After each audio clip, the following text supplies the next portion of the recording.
not a perfect prophet. The Lord listened to the voice of Elijah, and the life of the child came into him again, and he revived.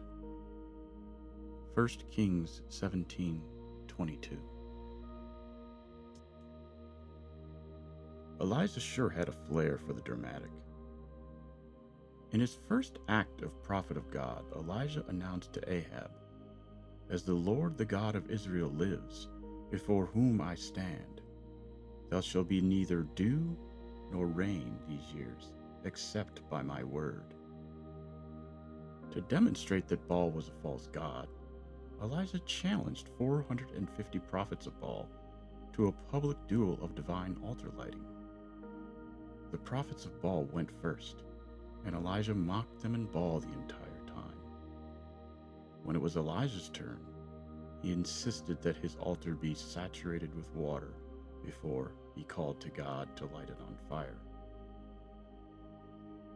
Elijah was also a bit of a whiner.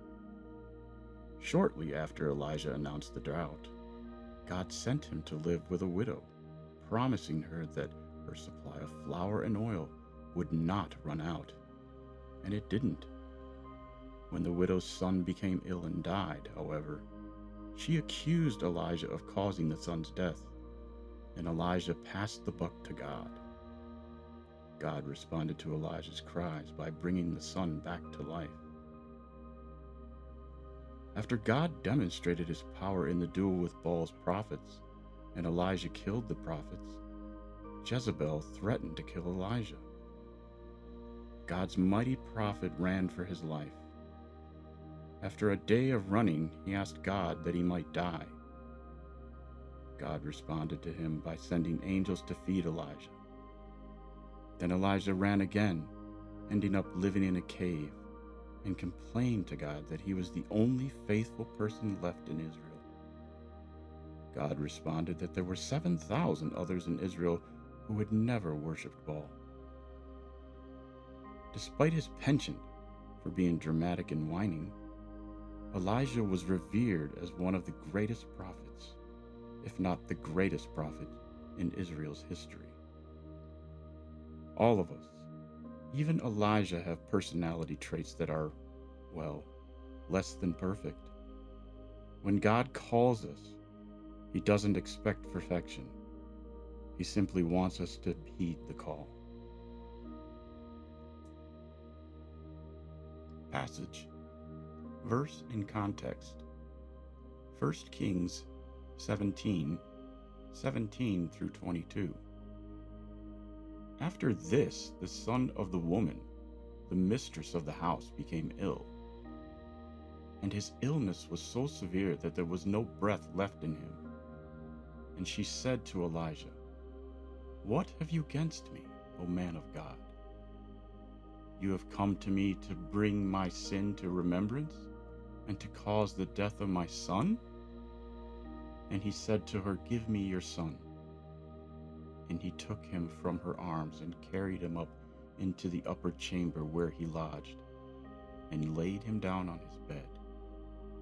And he cried to the Lord, "O Lord my God, have you brought calamity even upon the widow with whom I sojourn, by killing her son?"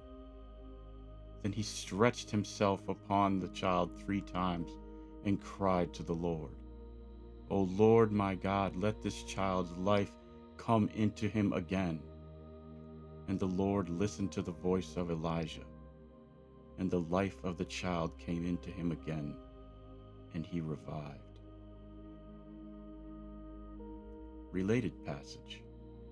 1 Kings 19:1 through 4. Ahab told Jezebel all that Elijah had done, and how he had killed all the prophets with the sword. Then Jezebel sent a messenger to Elijah, saying, "So they may gods do to me and more also, if I do not make your life as the life of one of them by this time tomorrow." Then he was afraid, and he arose and ran for his life, and came to Beersheba, which belongs to Judah, and left his servants there. But he himself went a day's journey into the wilderness and came and sat down under a broom tree. And he asked that he might die, saying, "It is enough now, O Lord. Take away my life, for I am no better than my fathers." Questions for reflection and application. Why is Elijah considered one of the greatest prophets in the Bible? When the life of Elijah is reviewed, what stands out? His weaknesses, or what he's accomplished by following God's direction? How do you think God saw Elijah? How does God see you? To what has God called you in the past? How did you respond?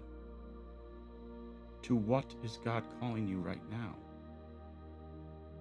How will you respond? As we end, I pray, Lord, like Elijah, I am fraught with flaws. Use me as a vessel to do your work anyway. Amen.